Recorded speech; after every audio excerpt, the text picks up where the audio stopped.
America ઇતિહાસની કંઈ ન શીખ્યું, તાકાતથી શાંતિ ન આવે. યુએનએસસીમાં ચીન રશિયાની ચોખ્ખી વાત.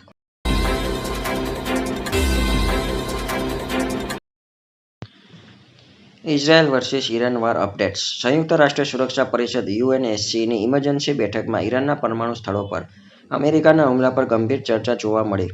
રશિયા, ચીન અને પાકિસ્તાને 15 સભ્યોની પરિષદમાં એક ડ્રાફ્ટ પ્રસ્તાવ રજૂ કર્યો, જેમાં પશ્ચિમ એશિયામાં તાત્કાલિક અને બિનશરતી યુદ્ધ વિરામની માંગ કરવામાં આવી હતી.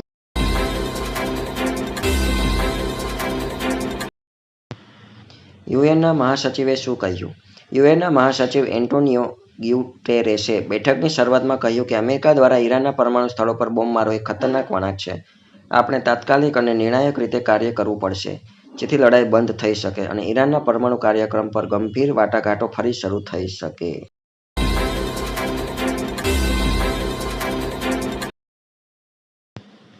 આ દરમિયાન અમેરિકાના પ્રમુખ ડોનાલ્ડ ટ્રમ્પે દાવો કર્યો છે કે અમેરિકાએ ઈરાનના મુખ્ય પરમાણુ સ્થળોને સંપૂર્ણપણે નાશ કરી દીધા છે. 1979ની ઈરાની ક્રાંતિ પછી ઇસ્લામિક રિપબ્લિક પર આ સૌથી મોટો પશ્ચિમી સૈન્ય હુમલો મનાય છે. અમેરિકાના આ પગલા પછી સમગ્ર વિશ્વ હવે ઈરાનના પ્રતિભાવની રાહ જોઈ રહ્યું છે.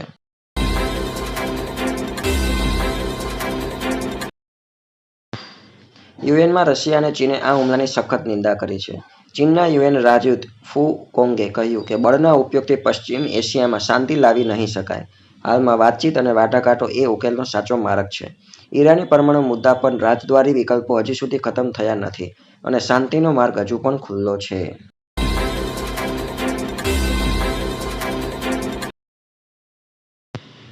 અમેરિકા ઈરાન પરના હુમલાનો બચાવ કરે છે.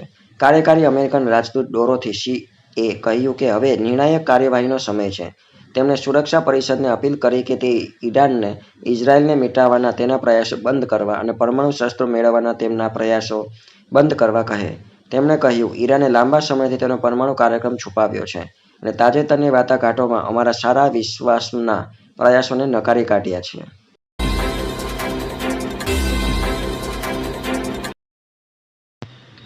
રશિયાએ શું કહ્યું? રશિયાના યુએન રાજદૂત વેસિલી નેબેજિયાએ આ હુમલાની સરખામણી 2003ના ઇરાક યુદ્ધ સાથે કરી હતી. તેમણે કહ્યું, ફરી એકવાર આપણને અમેરિકાની કાલ્પનિક વાર્તાઓ પર વિશ્વાસ કરવાનું કહેવામાં આવી રહ્યું છે, જેના કારણે પશ્ચિમ એશિયાના લાખો લોકો દુઃખી થશે. આ સાબિત કરે છે કે અમેરિકાએ ઇતિહાસમાંથી કંઈ શીખ્યું નથી. દોસ્તો, આ ન્યૂઝ તમને પસંદ પડ્યા હોય તો આ વિડીયોને વધારે લાઇક કરો, શેર કરો અને સબસ્ક્રાઇબ કરો. મળીએ આવા જ નવા ન્યૂઝ સાથે નવા વિડીયોમાં.